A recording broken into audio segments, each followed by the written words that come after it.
Assalamualaikum warahmatullahi wabarakatuh. Alhamdulillahirabbil alamin. Wassalatu wassalamu ala sayyidina Muhammad wa ala alihi wasallam.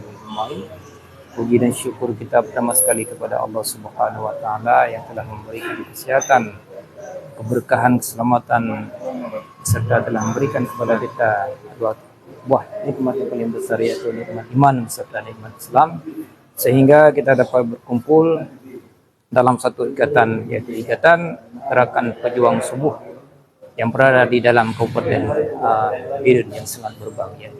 Begitu juga selawat dan salam kepada junjungan kita Nabi besar Muhammad sallallahu alaihi wasallam telah membawakan kita kepada alam jahiliyah, alam Islamiyah yang begini, yang penuh dengan keakraban, persaudaraan di dalam satu jamaah, yaitu Gerakan Pejuang Subuh Kabupaten Biren.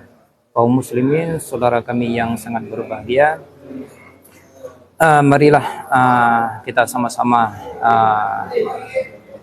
bergabung di dalam Gerakan Pejuang Subuh yang ada di Kabupaten Biren ini.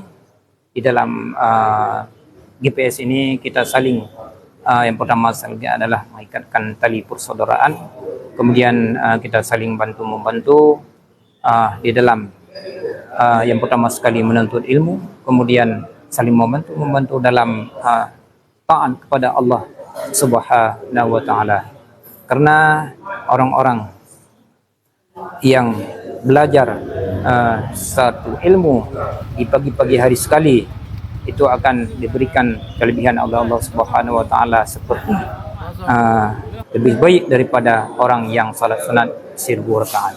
Mudah-mudahan kita semua selalu dalam lindungan Allah Subhanahu wa taala, baik itu dan diberikan kepada kita semua adalah kebahagiaan dunia dan akhirat.